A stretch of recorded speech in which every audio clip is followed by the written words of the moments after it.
So you're an OnlyFans creator selling your spicy content for what amounts to pennies when you don't realize that you can be getting thousands to tens of thousands of dollars selling the absence of your spicy content. And what I mean by the absence of your spicy content is selling the experience and the connection, not the actual spicy content itself. Now, I'm not saying don't sell the spicy content. What I am saying is you need to learn how to make what you're selling so valuable that these men, these subscribers, spend absurd amounts of money on what amounts to essentially just because if you do this game right, you're not selling porn, you're not selling content, you're selling an experience. And the experience, selling your time, selling your attention is where all the real money is. So let me break it down so that the math is mathing. Scarcity creates value and abundance creates boredom. If he sees everything on social media, if he sees everything in the first message, if he sees everything on your wall feed, then he's not going to buy into what it is that you're selling because he's already seen everything that he wants to see. The problem is that you become a commodity and commodities are cheap. So you have to create some barriers. You have to create some exclusivity. Why are you different than every other creator that's basically selling her news?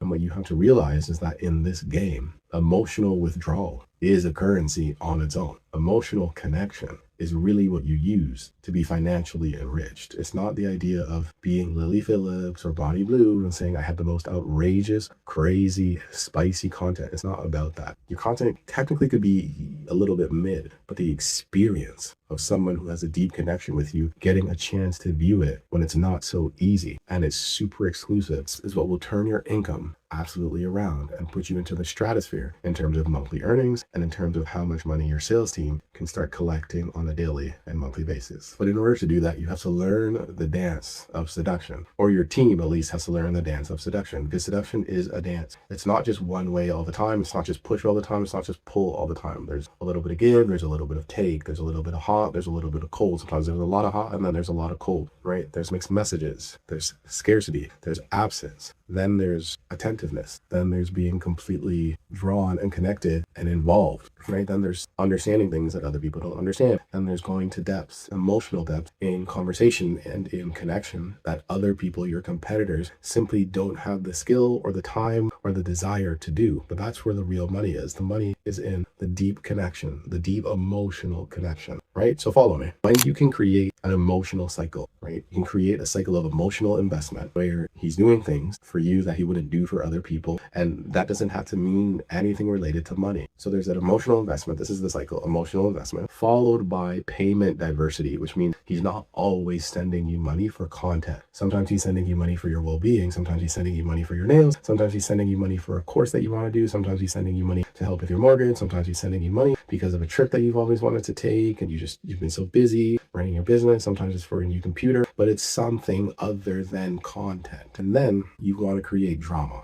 So that way you're not always nice. Because if you're always nice, it gets boring. It gets played out. It's not that interesting. There's no pizzazz. There's no spark. So if you can create a cycle where you loop it around constantly, emotional investment, payment diversity, drama, back to emotional investment, to payment diversity, to drama, back around. That cycle is what will make you absolutely rich. But each portion of that cycle requires an immense amount of skill. Emotional investment means understanding how to get someone to invest in you emotionally, which means invest in you without actual money. So that could mean things like, I've talked about this in previous videos, changing his phone screen to your picture, writing a poem, writing a letter, writing a love letter, journaling, taking embarrassing pics, making confessional videos, drawing something, painting a portrait, doing a mixtape, doing written poetry, designing an outfit, whatever. Just something that he's going to do for you that he's not going to do for anyone else. That's emotional investment. Payment diversity. What does that mean? That means getting payment for things that have nothing to do with content. Hey, I want to get my nails done. Hey, I want to get my hair done. Hey,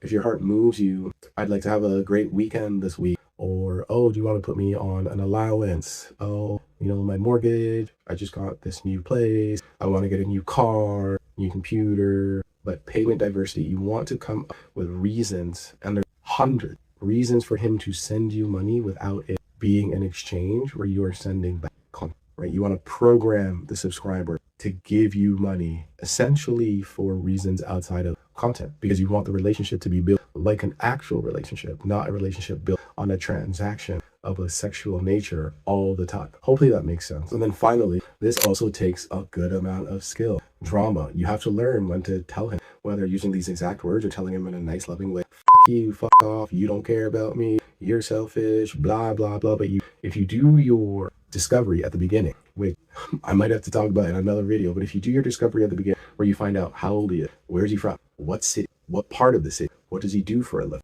what does he do for his hobbies, are his hobbies expensive hobbies or cheap hobbies, does he travel, does he not, does he have investments, does he not, is he an investor, is he not, does he have a dog, what's the dog's name, does he have a favorite sports? You find out exactly who he is, you build a psychological, an emotional, and a financial profile of this person, so that way you understand their triggers. Once you understand their trigger, then you can put drama, you can infuse drama into the relationship, where you just pick a day. It's going to sound a little bit like, I don't want to say chauvinistic, but it's going to sound a little bit chauvinistic. But like, a normal woman is not always going to be happy with her man. Online, in this business, you have to create that sense of an actual relationship, which means you have to find shit to be mad about and to dramatize and say, oh, I feel like you don't care about me, you didn't message me, you didn't text me, you forgot about this when I told you, I asked you to do this for me, and I can't believe I couldn't rely on you. No, I can't believe you're just like all the other guys. And he's going to come back and he's going to try to take the moral high road. Oh, I spent so much money on you, this, and the third. Another tip, which I may have to put in another video,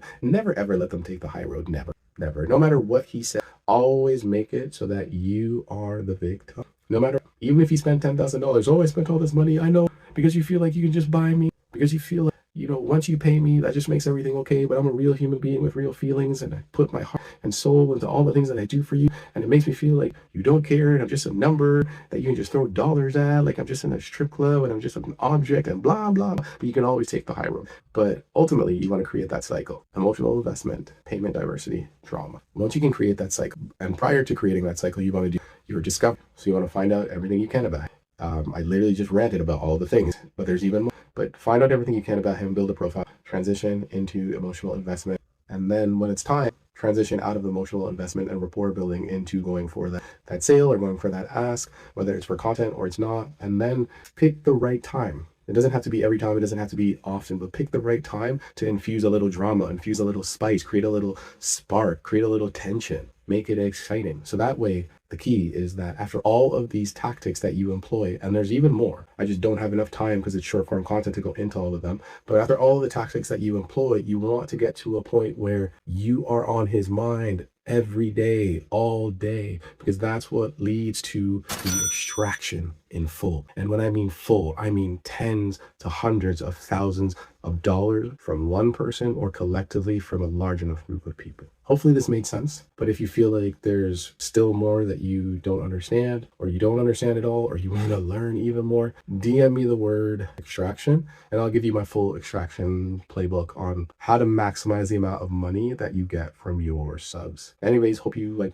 got a bunch of value from it. And if you did, show some support. If you didn't, fuck you. Just kidding. But no, not really. But yeah, follow for more. And peace.